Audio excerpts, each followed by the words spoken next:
I also remember once I went like this. I was telling a story, and I did that face. Part of the story, I was talking about the young ones or something, and I went, and he went, "Don't do that. That's mine." He wasn't joking. I can imagine. Yeah, I've never met him, and I'm pleased about that because he's such a hero, and it's just I don't want to be one of those ones where you meet. When I rang him to say we got a series because he did the pilot for us, and I was on holiday in Spain, and I rang him, and he answered the phone by saying, "Greg, you're a fucking prick." And then he said, "Why are you ringing me?" And I said, "I just wanted you to know we got the series." And he said, "Why should I care about that?" And I said, "Well, I was hoping that you would play the dad." And he went, "Oh, well, in that case." He was great, man. I bet he was. Was it like you just wanted him to like you? It was like, when you see someone you just love, just please like me. Of course. Oh, and mate. Following him round. There's an amazing picture of us that people put. I've seen loads of people post where he's got his arm around me and we're both really laughing. And people always say, "Oh, look how close they were. Look how well they got on." But in fact, he just grabbed me because there was a photographer on set, and he whispered in my ear, "Quick, pretend we like each other." So every time I see someone going, "Oh, look how well they got on," I think, not really. Did he stick to scripts as well? Was he good with words, or was it just do what he won't do? No, he was. It's no secret he had an awful accident in the 90s, so his memory wasn't the best. But no, he tried to. He's really professional, really like quite a serious theatre actor in many ways. It felt like he really wanted to get it absolutely exactly right, even if what he was getting exactly right was beating the shit out of me in a bear costume. To him, it was very serious business. Yeah, and also him fucking a car. Fucking a car, indeed, yeah. he told one of my dad's stories, actually. I don't even remember the episode where he takes me to this wall and recounts this romantic story of his first girlfriend. Yeah. And then at the end of the romantic story, he says, "Anyway, all's well that ends well. I fucked her against this wall." Just word for word a story my dad told me when we were in Wales together. Oh, wow. He took me to this place and told me about how much he loved this girl on this house on a hill. And he spent about a quarter of an hour telling me that he would walk miles over the fields just to get a glimpse of this beautiful girl. And all I would do is wave at her because she wasn't allowed out, and she would wave back. And he absolutely captivated me for 20 minutes. Really? Story. And then he ruined it by saying, "All's well that ends well." Eventually I fucked her against this very wall. He showed me That's amazing. Wall. Do you think it was true, or was he making it up just for that joke? Totally true. Okay, cool. And also, whilst we're on the Man Down, Luke Skywalker. You went with Luke Skywalker on it. How did you get in on it? Fuck knows, Matt. Well, we just someone said, "Oh, why don't we try and get Luke Skywalker?" We all went, "Yeah, all right." And then someone in production emailed him, and it turned out he was a massive fan of Rick Mayall's. So even though Rick Mayall wasn't on the show anymore, Rick was the reason he came and did the show. I think he just liked the idea of being on a show that Rick was once on. And there was a moment where me and the third assistant director were standing in the boiler house, and Luke Skywalker was cross-legged on the floor trying to learn his lines, waiting to go out and do it. And me and this girl were looking at each other going, "What the fuck?" Yeah. He was lovely, by the way. Did anybody say to him, "Use the Force"? They must have at one point. No, I think everybody steered away from lines. He was shouted at a million times. Yeah. All right, let's ask you some questions from the audience then. Kathy asks, how's the Blue Teddy doing in lockdown? He's gone. A lot of people ask me what happened to Blue Ted. I can only presume that I fucked him into oblivion. When I was doing the routine, I actually went up in my mum's loft to see if he was still there. Yeah. The poor love. Wasn't there? My mum's never forgiven me for that. Joe asks, can you sing the rest of the Hippo song from Man Down, please? What's the Hippo song? I don't know. I'm just relating to what they're saying. You wrote it, mate. What's her name? Joe. Joe, you've got to remember you're dealing with a middle-aged man here. I can't remember my own song. Was it? Well, Joe will have to message me. All right, move on. All right, Send me a message on Twitter, Joe, and I'll try and remember what you're on about. okay. Simon says, rumour has it you used to be a teacher at a school in Twickenham. Is that true? And if so, which one?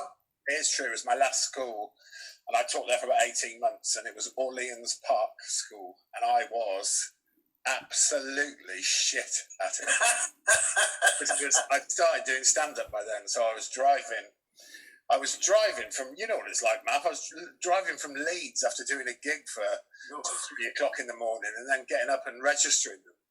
I'll tell you an interesting little story about the school I taught at, Orleans Park. Yeah. In my tutor group was Milton Jones's son. Oh, wow. And Milton used to come to parents' evenings and to rightly ask how his son was getting on. Yeah. And I would be going, yeah, he's fine. How'd you get an agent? Terrible. Honestly, I would spend 3/4 of parents' evenings quizzing him about how I can get out of teaching his son. Yeah. Nice. I'll do one more question for you. I want to ask you about some We Are Clang, so remind me about that. Right. Glenn and Jude asked, who's your favourite guest ever on Taskmaster? Is that all right to answer? It would be really mean of me to say, but I have got one. I'm not going to tell you who. All right, that's fair enough. All right, well, I want to talk about We Are Clang. I'll tell you why, mate, because when I first started in comedy, you guys were just getting big. Yeah. And you used to come down to Kingston all the time and you muck about with new stuff. We had a fantastic night there, but then you went to the Edinburgh Festival, then you got nominated. But the thing I love about We Are Clang is it just looks like you're all having so much fun. Yeah. And it looks like that comes across because you look like you're just trying to make each other laugh. What was the theory? Well, I think I'm sure the other two would agree with me. I'm not sure. You know, a lot of the chaos was by design, but a lot of it was because we were badly prepared. And I read one particularly effusive review of one of our Edinburgh shows saying how meticulously managed the chaos was. But I know for a fact the show that journalist came to see was just genuinely out of control chaos because we hadn't rehearsed properly. You know, yeah. So I think a lot of that flying by the seat of our pants thing came from the fact that we were badly prepared, but then we used it to our advantage, you know.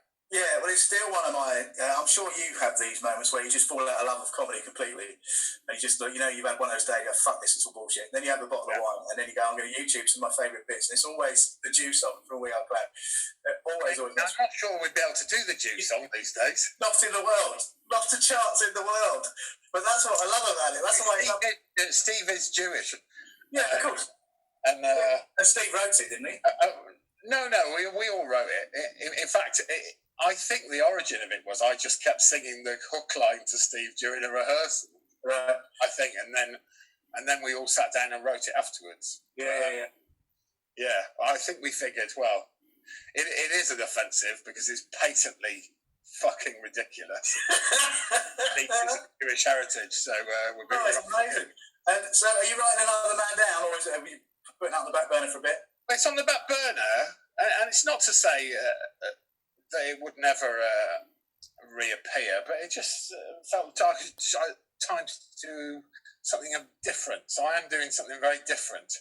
I'm doing a thing for Sky, which is very, very different. Can you tell us any more? I'm writing it with Steve, who I wrote a lot of Man Down with. We're going to film that as soon as this fucking madness is over. And then I'm doing another project I'm not allowed to announce yet, so that's an entirely different show as well. But that'll get announced soon. But they're both narrative comedies, and Nice. Are they all casted? No. Okay, cool. Just bear that in mind. Yeah. All right, let's get. I don't feel like I've answered any of these questions. Is anyone slacking me up? No, they're not at all. We take the best ones and we moved on. Right. I'll tell you, I can ask you a question. Alex Horn, we can play it into you.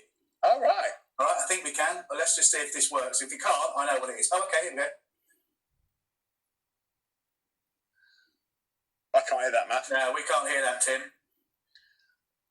All right, don't matter. We got to turn it up. There he is. we're just talking about. I know what the question was. Right? Nice to see your stupid little face, though, wasn't it? Yeah, it was good fun. It was really. We could have talked for hours, same as good with you. But his question was, tell us about your binoculars and where you got them and what you've been looking at them with. Yeah, there you go. That's what we wanted to see. It's interesting. I bought some binoculars, and he's fascinated by them. And they're old naval binoculars, and I bought them from Portobello Market, and they cost me a fortune, but they were just really beautiful object. And I thought, I'll have those binoculars for my flat. And they're like polished chrome, genuine Second World War naval binoculars. And then when I got them home, I hadn't quite realised that they were Nazi ones.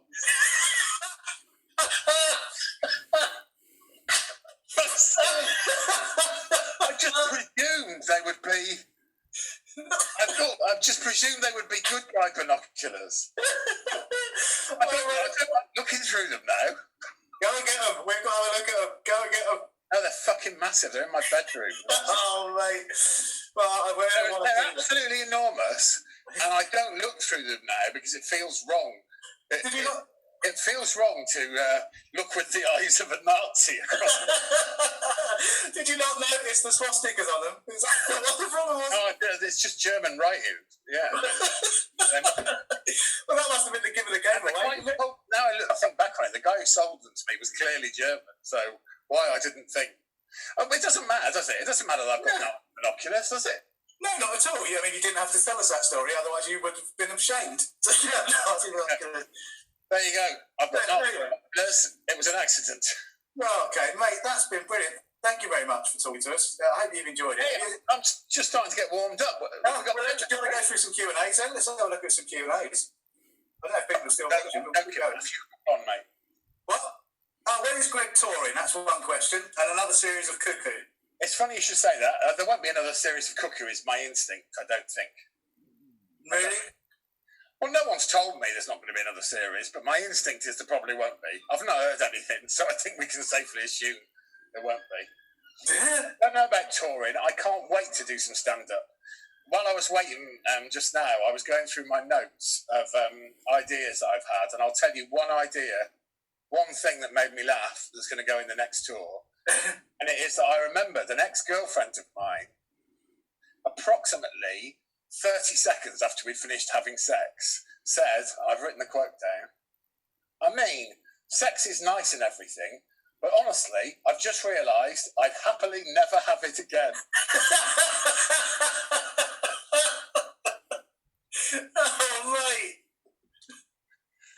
Well, that's all I've got for the tour so far. So. Well, that's definitely going to close the first half. So you'll have to give me a few more months. Steve Dawson asked, did Greg ever manage to get Rod back for perving on him in bed? I don't know what that means, do you? Yeah, he hid in my cupboard and filmed me for Taskmaster, and I haven't managed to get back to him. But I'm someone who believes that revenge can happen at any point over a period of 30 years. Yeah, so that fucking prick better not rest easy. But this is the thing about comedy, right? So you guys met on the Muse Moose course, right? Yeah. Yes. What, 2003? 2002 going into 3, yeah. Rod was absolutely rubbish. Really?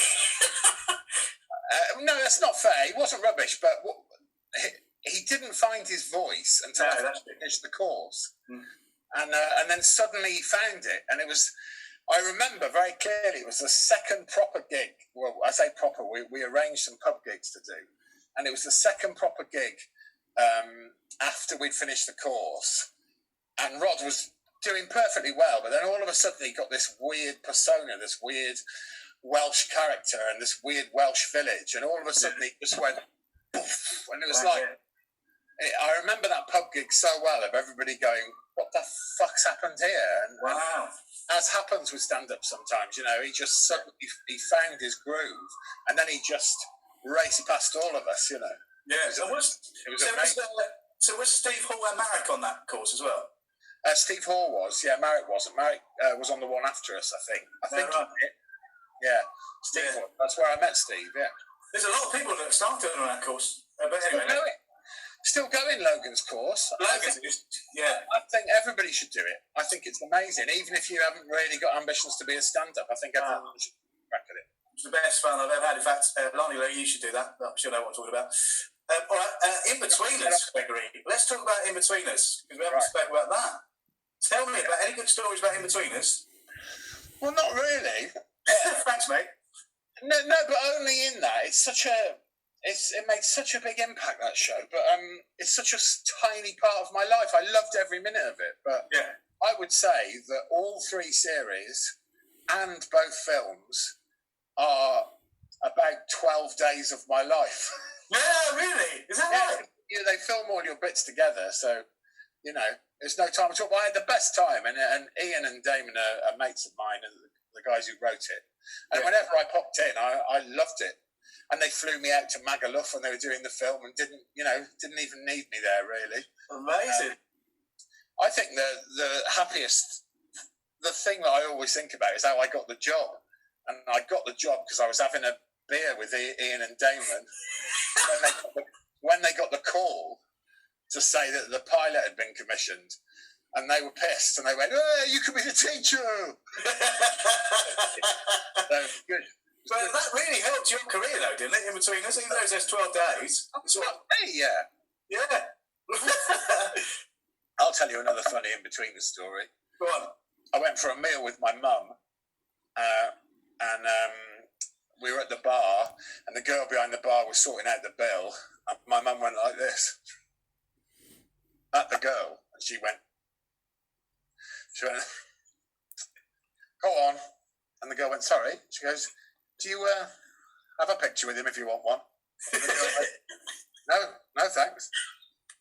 She hadn't got a fucking clue who I was. Oh, mate, that reminds me. We did when you were going on tour. I was sort of supporting you a bit. We went to Shoreham, and you were so excited about this gig because the guy from the Wonder Stuff was going to be there. Remember it? Miles Hunt, yeah. Yeah, and he was so excited that you said, let's stay in Brighton, get pissed, and I'll pay for a hotel. And I went, yeah, okay. But then we were in the hotel bar, and the 2 girls came over to us, and one of them knew who you were, and the other one didn't. Do you remember any of this? No. And the other one didn't. And then she was trying to tell you that you weren't famous, and you were like very politely going, "Well, she knows who I am, just because you don't." But she was so pissed she couldn't understand it. Well, it just made me laugh. Just reminded me of that. On my last tour, bearing in mind it was my 3rd tour, Barry Castanola, who you had on a couple of weeks ago. Yeah. Barry supported me on tour. Yeah.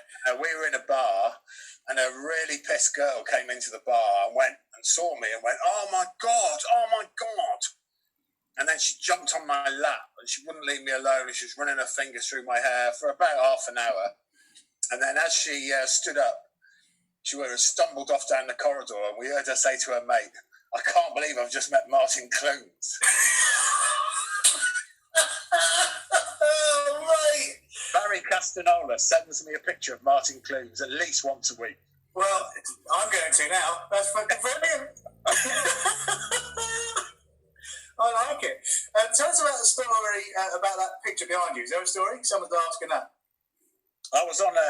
It was when I was on tour. I went to an art gallery in Cambridge just because it was in a street, not because I have any culture whatsoever. And that was there. I bought it. Oh, right. And I've forgotten the artist's name terribly, but all of his stuff is that hyper realistic stuff. It's not Adolf Hitler, is it? What that is? The artist. No. we know you like the collections. Who it's by? What? Do they want to know who it's by? Yeah. Hang on. My shorts are... Oh, fuck, I can't read his name, man. Not Mr. Whippy? I'll send you a message and you can tell him afterwards. Okay, mate. Thanks. All of his stuff is amazing. It's all hyper-realistic. It's the only original painting I own, I think. Well done, mate. Well, listen, we're all going to leave it there. Thank you very much for being so lovely. And have you enjoyed yourself? It's been an absolute pleasure. Has it been a pleasure, or is that a showbiz pleasure? No, it's genuinely been a pleasure. Good. Will you come back next month? Yay! All right, ladies and gentlemen, thank you very much, Mr. Greg Davis. Brilliant. Hi, everyone. Thank you, Stay Greg. safe Thank out you. there. Yeah, stay safe out there. Good. Listen, thanks very much for sticking with us, even though we had a few technical problems. I don't think you noticed, it was just me